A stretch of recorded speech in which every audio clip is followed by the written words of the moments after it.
ప్రియమైన దేవుని పిల్లలారా, ప్రభువైన యేసుక్రీస్తు వారి పేరట మీ అందరికీ వందనాలు.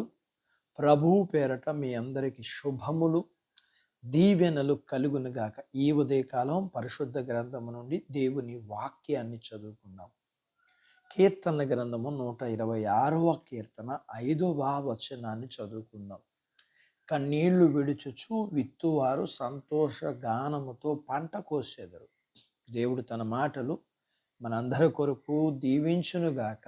ఆమెన్. ప్రియమైన దేవుని పిల్లలారా, కన్నీళ్లు కార్చే సమయం విత్తడానికి అనుకూలమైన సమయం. నేల పూర్తిగా ఎండిపోవాలనుకోం కదా. మన యథార్థమైన ఆసక్తి కన్నీళ్లతో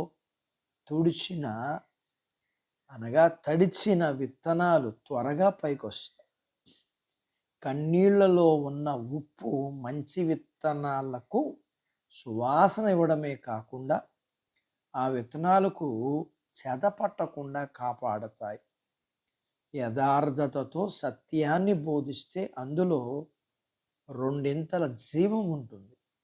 ఈ కాలంలో చాలా ఆశాజనకంగా ఉంది.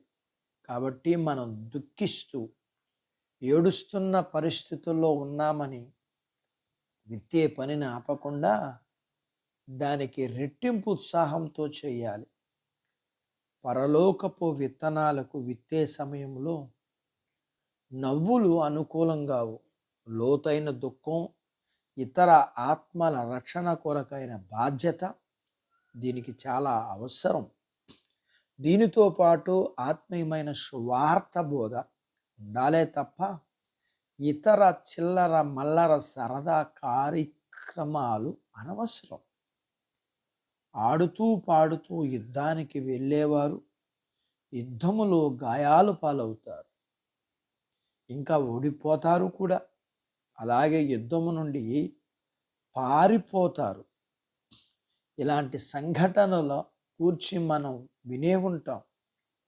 విత్తనాలు జల్లే వారి విషయం కూడా చాలా వరకు అలాగే ఉంటుంది. ప్రియా దేవుని బిడ్డ, కన్నీళ్లతో విత్తడం ప్రారంభిద్దాం. ఎందుకంటే సంతోష గానాలతో పనలు మోసుకుని వెళ్తావని నీకు వాగ్దానం చేయబడింది. మనం పంట కోస్తాం. మన కళ్ళతోనే మన ప్రయాసకు తగిన ప్రతిఫలం చూస్తాం. అధిక మొత్తంలో అది మన దగ్గరికి వస్తుంది. మనకు గొప్ప ఆనందం కలుగుతుంది. ఎండిపోయిన సరిగ్గా పండక ఇంటికి రాని పంట వలన మనకు ఆనందం ఉండదు కదా. అందుకే కన్నీటితో విత్తుదాం. అప్పుడు మనం సంతోషం అనే పంట కోస్తాం. ఎందుకంటే మన కన్నీరు వ్యర్థంగా పోదు. అది ఆయన కవిలలో కనబడుతుంది. ఆయన పుస్తకంలో వ్రాసి ఉంటుంది. భక్తులు పాపం కోసం ఏడ్చారు, అంటే పాపం విషయమై ఏడ్చారు. పాపము నుండి విడుదల కొరకు ఏడ్చారు. పాప క్షమాపణ కొరకు ఏడ్చారు. విశ్వాసం కోసం ఏడ్చారు. ఆరోగ్యం కోసం ఏడ్చారు. అవసరాల కోసం ఏడ్చారు. సంతోషం అనే పంట కోశారు. అట్టి భాగ్యత దేవుడు మనకు దయచేయునుగాక. ఆమెన్. ప్రార్థించుకుందాం. నాతో పాటు ఏకీభవించండి. మమ్ములను మిక్కిలిగా ప్రేమించిన మా ప్రియ పరలోకపు తండ్రి, మీ పరిశుద్ధ నామమును బట్టి మీకు వందనాలు. ఈ ఉదయకాలం మీ పాదాల దగ్గర మీ లేఖనాన్ని మేము నేర్చుకోవడానికి సహాయం చేశారు. నేర్చుకున్న లేఖనపు సత్యాన్ని బట్టి మా కన్నులతో మేము అనేక ఆశీర్వాదాలు, అనేక శాపాలు కూడా కొని తెచ్చుకుంటాం. మా కన్ను చెడిపోతే మా జీవితం అంతా పాడైపోతుంది.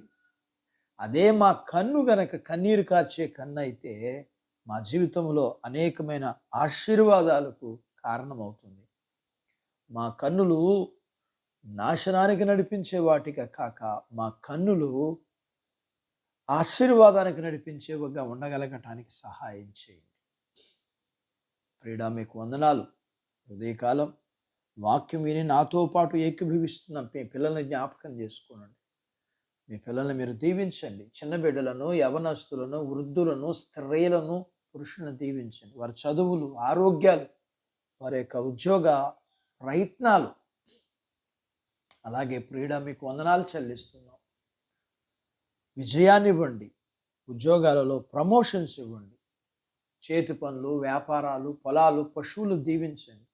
వివాహాలు కాని వారికి అవటానికి, వివాహాల ఈ గర్భఫలములు లేకున్న వారికి ఇమ్మని, గర్భం కలిగిన వారికి సుఖమైన ప్రసూతి ఇమ్మని, ప్రసూతి అయిన వారికి ఆరోగ్యం ఇమ్మని, మీ పిల్లల అవసరాలు, సమస్యలు, బలహీనతలు, రుణాల నుంచి విడిపించి మీ పిల్లలను మీరు దీవించమని యేసు ప్రభు వారి పేరట స్తుతించి ప్రార్థించి అడిగినవన్నీ పొందుకొని ఉన్నాము తండ్రి. ఆమెన్. దేవుడు మిమ్మల్ని దీవించును గాక. ఆమెన్.